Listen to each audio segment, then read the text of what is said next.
पण आजच्या व्हिडिओमध्ये आपण बघणार आहोत one of the most important chapter for accountancy.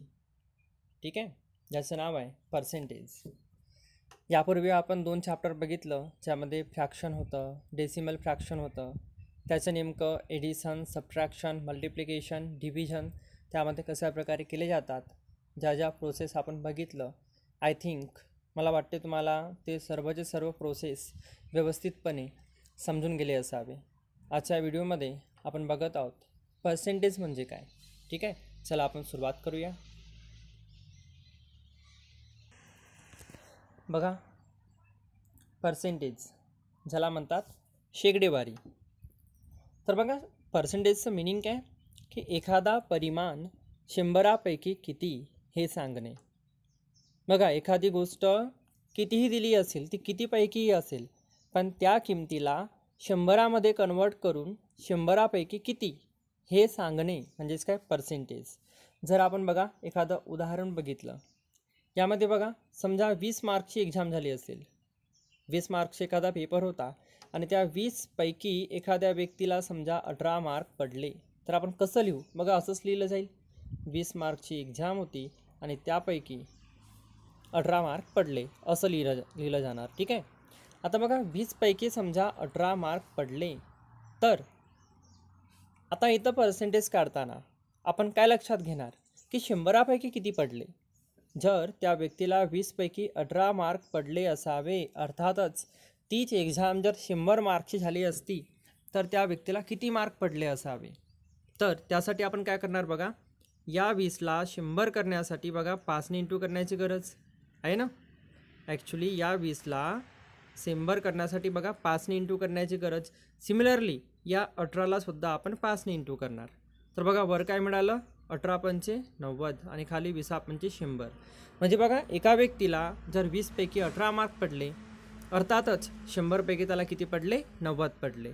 अर्थातच त्याचं पर्सेंटेज काय असावा, तर 90 असावा. याला आपण कसं लिहू मग, 90/100 म्हणजेच काय 90% असं याला आपण लिहू शकतो. सिमिलरली बघा दुसरं उदाहरण, एखाद्या व्यक्तीला समजा बघा 50पैकी 40 मार्क पडले. बघा 50पैकी 40, तर याचं पर्सेंटेज काय, म्हणजे या ठिकाणी 100पैकी किती पडणार. तर इथं सुद्धा बघा 50ला 100 करण्यासाठी 2ने इंटू, तर 40ला सुद्धा 2ने इंटू केलं तर उरते काय बघा, 40 दुने 80 आणि 50 दुने 100. अर्थातच 80% मार्क त्याला पडले. Is that clear? तर बघा यावरून तुम्हाला क्लिअर झालंच असेल की नेमकं पर्सेंटेज म्हणजेच काय. एखादी दिलेली माहिती ती कितीपैकीही दिली असेल, पण त्या माहितीला 100मध्ये कन्वर्ट करून नेमकं 100पैकी किती हे सांगणे म्हणजेच काय पर्सेंटेज. आता बघा पर्सेंटेजला साधारणतः आपण 3 प्रकारे लिहू शकतो. बघा कसं, जसं आपल्याला लिहायचं आहे 90%. किती लिहायचं आहे, 90%. तर बघा एक तर पहिला प्रकार 90% असं आपण लिहू शकतो.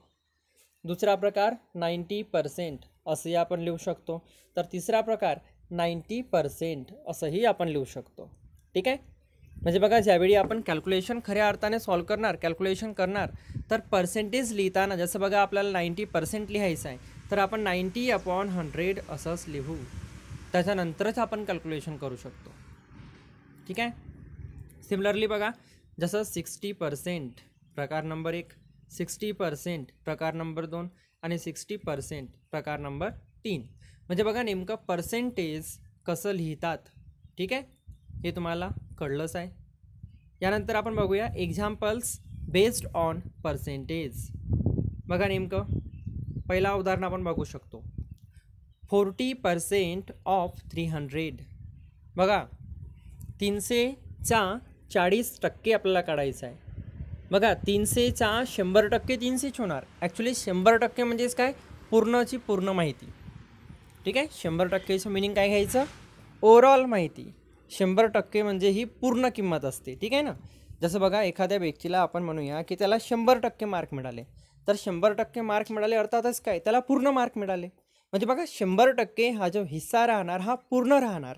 पण आपल्याला या ठिकाणी बघा 300चं फक्त 40% हिस्सा काढायचा आहे.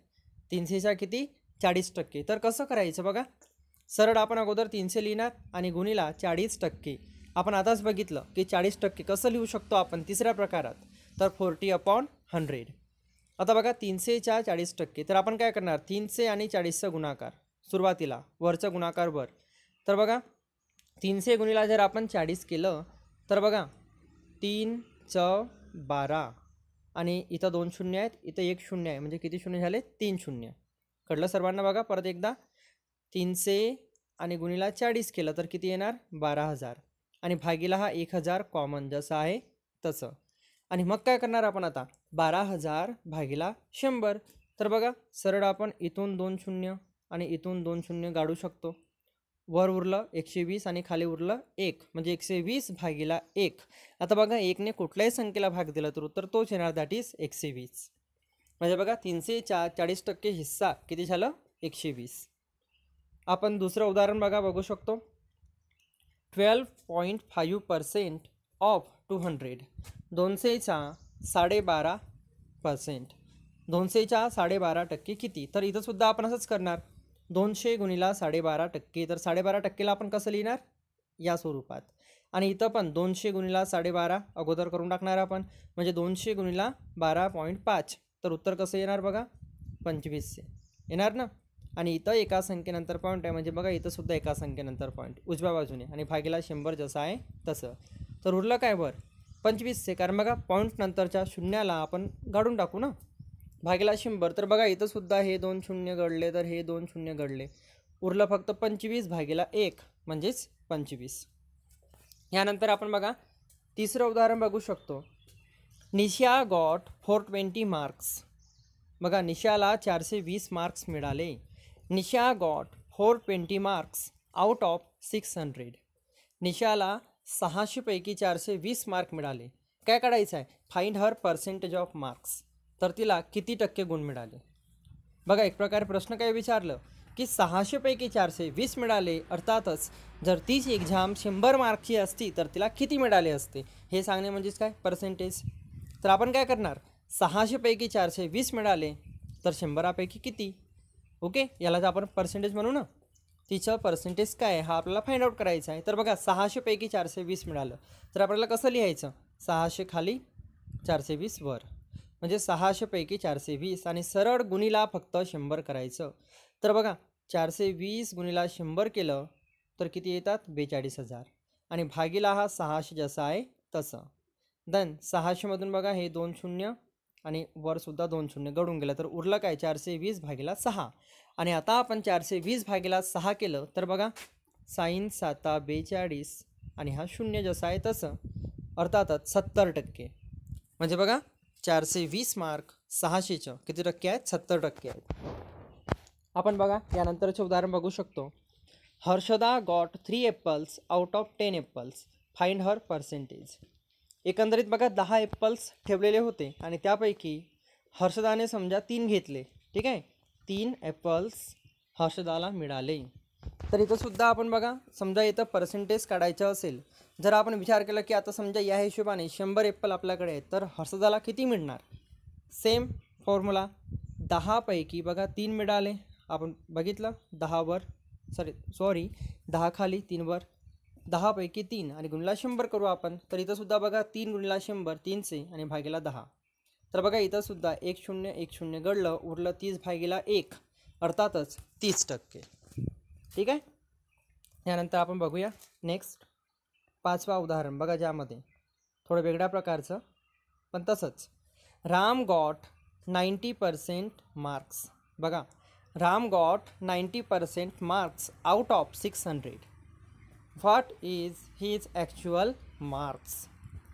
बघा 600 मार्क्सची एक्झाम होती एकंदरीत, त्या एक्झामिनेशनचे जे मॅक्सिमम मार्क आहेत, ठीक आहे, 600 गुणांची परीक्षा होती आणि त्यापैकी 90% मार्क कुणाला मिळाले, तर रामला मिळाले. आपल्याला काढायचं आहे की त्याला ॲक्च्युली किती मार्क मिळाले 600 पैकी. एकदम सोपं आहे, 600 गुणिला आपण 90% करूया सरळ, ठीक आहे, 600चं 90% काढू आपण. तर बघा यावेळीसुद्धा 90% लिहिताना आपण असंच लिहू.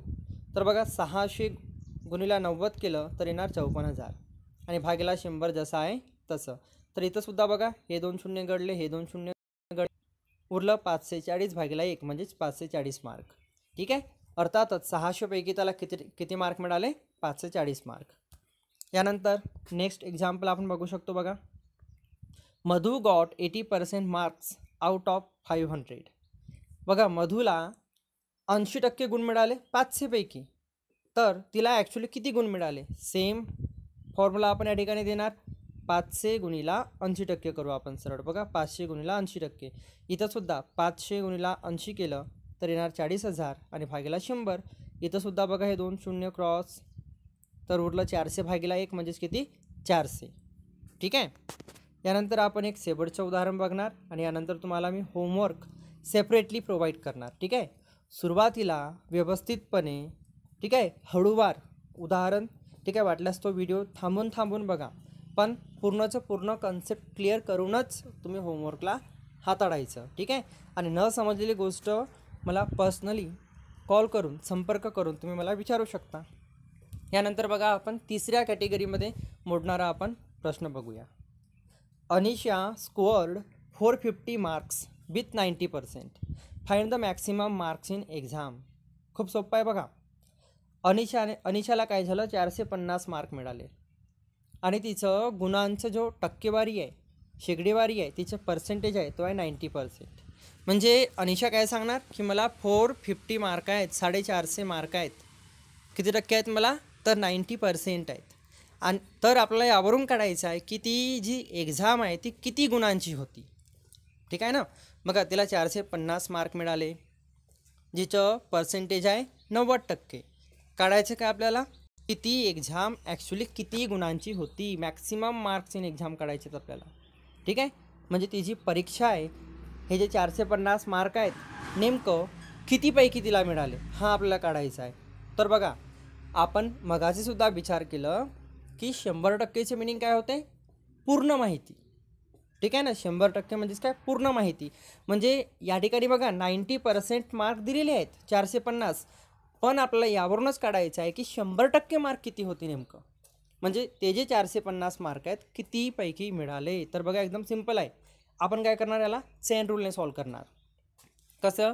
तर बघा 90%साठी 450. कसं लिहू आपण? बघा 90%साठी 450, तर 100%साठी किती? तर कितीसाठी इथं आपण एक्स अप्लाय केलं.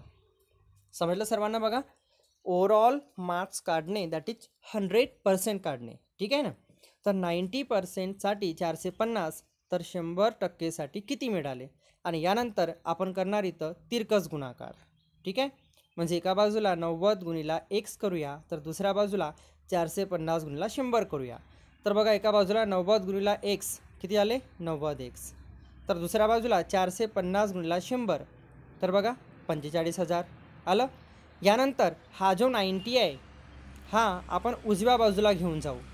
तर तो तिकडे जाताना बघा या ठिकाणी 90 इंटू एक्स आहे, म्हणजे गुणाकाराच्या फॉर्ममध्ये आहे. तो दुसऱ्या बाजूला जाताना भागाकाराच्या फॉर्ममध्ये जाणार. अर्थातच काय होणार आपल्याकडे? बघा डाव्या बाजूला फक्त एक्स उरेल आणि हा 90 जेव्हा उजव्या बाजूला येणार तर तो खाली येणार म्हणजे डिवाईडमध्ये. तर इथंसुद्धा बघा हा एक 0 क्रॉस, हा एक 0 क्रॉस.